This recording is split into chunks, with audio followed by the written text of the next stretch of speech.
Assalamualaikum warahmatullahi wabarakatuh. Selamat datang di mata kuliah Teknologi Pengolahan Herbal, Program Studi Teknik Kimia Universitas Ahmad Dahlan Yogyakarta bersama saya Suhendra.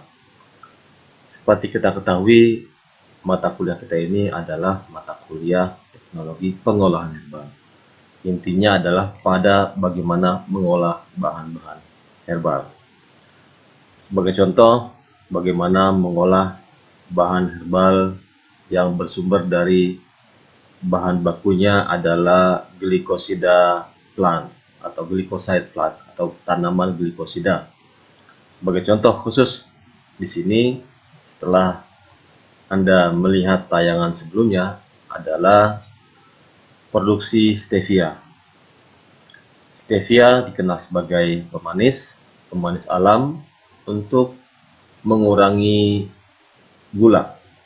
penggunaan gula, karena stevia ini adalah pemanis dengan kalori rendah.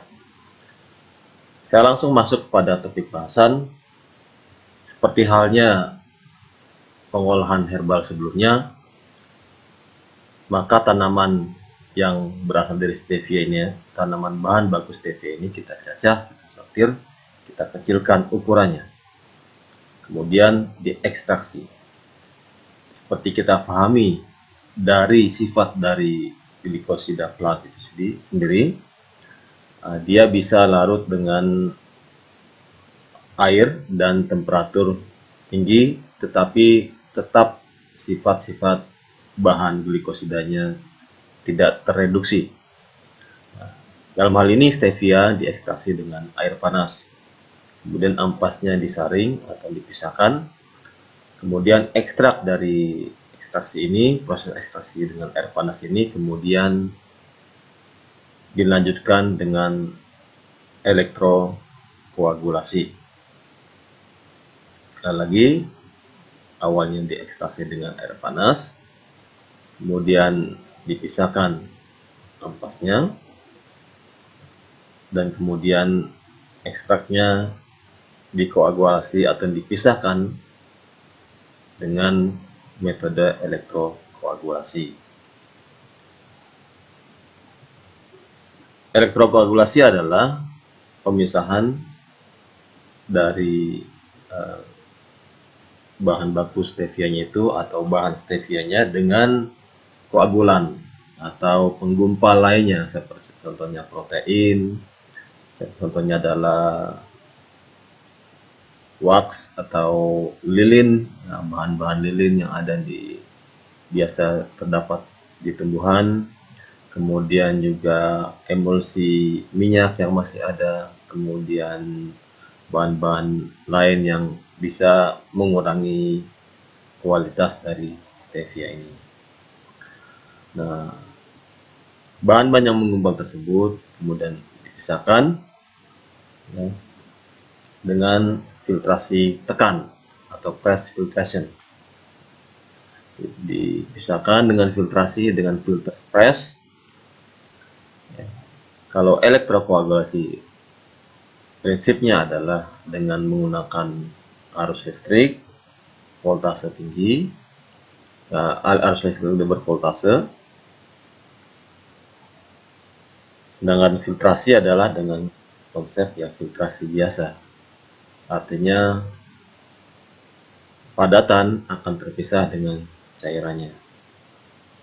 Kemudian bahan-bahan pencemar yang tergumpal dipisahkan, kemudian setelah itu dilakukanlah penghilangan warna atau decolorization dengan menggunakan karbon aktif pada kolom tertentu, pada menara pemisah tertentu.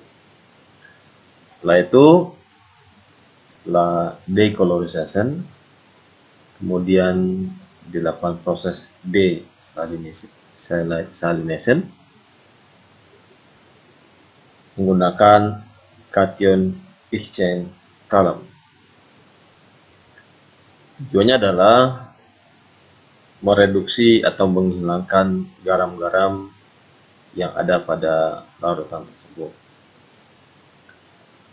Karena fokus kita adalah produk stevia-nya yang mana rasanya adalah sweet, manis. Kemudian dilanjutkan dengan pemisahan dengan anion exchange dan kemudian non-ionic resin. Pada fase ini kemudian dimurnikan atau diekstrak lagi dengan etanol sehingga akan didapatkan stevia murni. Setelah itu kemudian dilakukan nanofiltration dan dilakukan decolorization lagi. Kemudian baru menggunakan spray drying. Sebelum tahap spray drying ini atau pengalingan dengan menggunakan spray atau semprotan kurang lebih seperti itu dengan angin, dengan udara, dengan humidity dan temperatur tertentu, semuanya adalah berfasa campuran liquid padat atau padatan yang terlarut di dalam larutan. Kemudian padatannya ini atau bahan bakunya itu yang merupakan amorph dari stevia ini ingin kita kristalisasi kurang lebih seperti itu. Kita ambil granulatnya. Maka kemudian tahap pertamanya adalah dengan spray drying. Kemudian setelah spray drying ini diperolehlah granulat stevia yang siap untuk dilakukan packaging. Demikian penjelasan tentang produksi stevia secara singkat, mudah-mudahan bermanfaat. Assalamualaikum warahmatullahi wabarakatuh.